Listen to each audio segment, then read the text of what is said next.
എന്താണ് ഈ ശ്രീനാരായണ ഗുരുദേവൻ്റെ അദ്വൈതവും അല്ലെങ്കിൽ ശങ്കരാചാര്യരുടെ അദ്വൈതവും? ആളുകൾ ഈ കൺഫ്യൂഷനാണ്. അല്ലെങ്കിൽ വാസ്തവത്തിൽ ശ്രീനാരായണ ഗുരുദേവൻ പറഞ്ഞിട്ടുള്ളത് അല്ലെങ്കിൽ അവതരിപ്പിച്ചിട്ടുള്ളത് ശരിയായ ഉപനിഷത്ത് ദർശനം തന്നെയാണ്.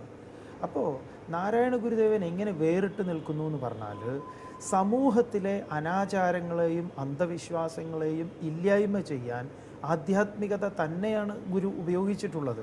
വെറുതെ ആധ്യാത്മികത എന്തോ ഒരു ഉട്ടോപ്യൻ സിദ്ധാന്തമായിട്ട് കാണുകയല്ല, മറിച്ച് ആധ്യാത്മികത ഏതൊരുവൻ്റെയും നിത്യജീവിതത്തിലെ അനിവാര്യമായിട്ടുള്ളതാണ്. അവൻ്റെ ജീവിതത്തെ ആനന്ദപ്രദമാക്കാൻ ഇതിനെ സാധിക്കൂ എന്ന തിരിച്ചറിവുണ്ടായി അതിനെ പ്രവർത്തിച്ച് ആ പ്രവൃത്തിയെ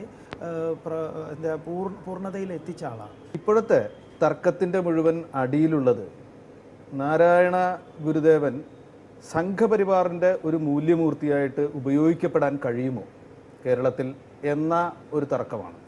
അല്ല ഞങ്ങളുടെ ആളാണ് എന്ന് പലരും പറയുന്നു.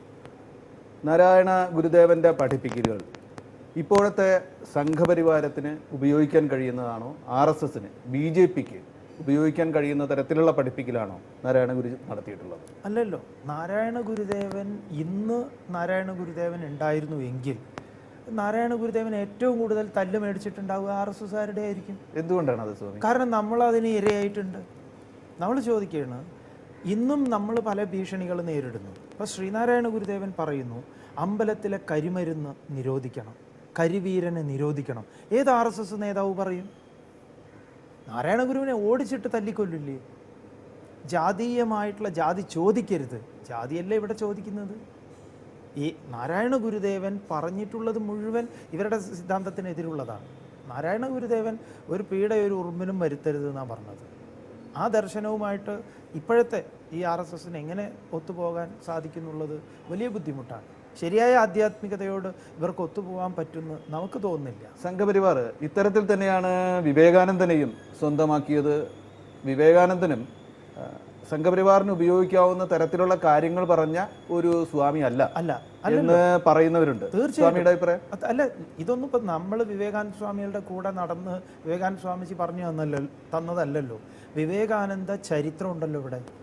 സാഹിത്യ സർവസ്വത്തിൽ നിന്ന് നമുക്ക് കിട്ടാം. അതല്ലാത്തതിൽ നിന്ന് വിവേകാനന്ദ സ്വാമികൾ എന്ന് പറയുന്ന ആ വിവേകാനന്ദ സ്വാമികളെ എടുത്ത് പഠിക്കുകയാണെങ്കിൽ നമ്മൾ ഇന്ന് ആലോചിക്കുകയാണ് വിവേകാനന്ദ സ്വാമികളുടെ ഇന്നത്തെ ഒരു ഔന്നിത്യം. ഇന്ന് നമ്മൾ വിവേകാനന്ദ സ്വാമിജി വലിയൊരു ആളായിരുന്നു എന്ന് പറയണം. ആ സ്വാമിജിയുടെ സമാധിയായിട്ട്, അതായത് അദ്ദേഹം മരിച്ച സമയത്ത് അദ്ദേഹത്തിൻ്റെ ആ ഒരു ദേഹവിയോഗത്തിൽ ഒരു ചെറിയൊരു മീറ്റിംഗ് സംഘടിപ്പിക്കുന്നതിന് വേണ്ടി അന്നത്തെ അവിടുത്തെ മജിസ്ട്രേറ്റിനോട് പറഞ്ഞ സമയത്ത് അദ്ദേഹം വളരെ മോശമായിട്ടുള്ള പരുഷമായ വാക്കുകളാണ് ഉപയോഗിച്ചത്. അതിൽ ചരിത്രകാരൻ രേഖപ്പെടുത്തിയിരിക്കുന്നത് ഒരു ഹിന്ദു രാജാവായിരുന്നു അന്ന് ഭരിച്ചിരുന്നതെങ്കിൽ ഇദ്ദേഹത്തിനെ തൂക്കിക്കൊല്ലുമായിരുന്നു എന്നാണ്, വിവേകാനന്ദ സ്വാമികളെ. അപ്പോൾ വിവേകാനന്ദ സ്വാമികളുടെ ദേഹവിയോഗം, അതായത് സമാധി എന്ന് പറയുന്ന അദ്ദേഹത്തിൻ്റെ ശരീരം വെടിഞ്ഞിട്ട് ആ ഒരു പരിപാടി ഈ വളരെ നാമമാത്രമായ സുഹൃത്തുക്കളും വളരെ കുറച്ച് ആളുകളും ആയിട്ടാണ് ആ ബേലൂർ നടന്നത് എന്ന് നമുക്കിന്ന് വിശ്വസിക്കാൻ പറ്റില്ല. കാരണം വിവേകാനന്ദ സ്വാമികളെ ഏറ്റവും എതിർത്തിരുന്നത് ഈ ബ്രാഹ്മണ മതമാണ്. ഈ ബ്രാഹ്മണ മതം എന്ന് പറഞ്ഞാൽ ഈ അന്ധമായ ആചാരങ്ങളെയും അനുഷ്ഠാനങ്ങളെയും സ്വാമിജി നിശിതമായി വിമർശിക്കുമായിരുന്നു. ഇവരാകെ അംഗീകരിക്കുന്നത് സ്വാമിജി ഹിന്ദു എന്ന പദം ഉപയോഗിച്ചിട്ടുണ്ട്, നമ്മൾ ഉപയോഗിക്കുന്നില്ലേ? ഈ ധർമ്മത്തിന് ഒരു പേര് നൽകുമ്പോൾ നമ്മളത് പറയും. ഈ ഹിന്ദു എന്ന പദം മുഴുവൻ ഇവർക്ക് പാറ്റന്റ് ഇവർ അതിനെടുത്തതാണോ? ഒരിക്കലും സംഘപരിവാരത്തിന് സ്വാമിജിയെ, അന്നത്തെ കാലത്തെ സ്വാമിജിയുടെ കൂടെ നിൽക്കാൻ സാധിക്കില്ല. സ്വാമിജി ഇന്നൊരു സ്വാമി പറയാണ്, വലിച്ചെറിയൂ ഭഗവത്ഗീത, എടുക്കൂ ഫുട്ബോൾ, കാരിരുമ്പിൻ്റെ മസിലുകളും ഉരുക്കിൻ്റെ ഞരമ്പുകളുമുള്ള ആൺകുട്ടികളെയാണ് എനിക്ക് രാഷ്ട്ര നിർമ്മാണത്തിന് ആവശ്യം എന്ന് പറയുന്ന വിവേകാനന്ദ സ്വാമികളെ ഇന്ന് അങ്ങനെ ഒരു സ്വാമി പറഞ്ഞ അടി കിട്ടില്ലേ? ആരാ അടിക്കുക? അപ്പോൾ വിവേകാനന്ദ സ്വാമികൾ അല്ലെങ്കിൽ നാരായണ ഗുരുദേവൻ ഒന്നും തന്നെ സംഘപരിവാറിൻ്റെ ഇന്നത്തെ പ്രവർത്തന രീതിയിൽ ഒരിക്കലും ഒത്തുപോകും.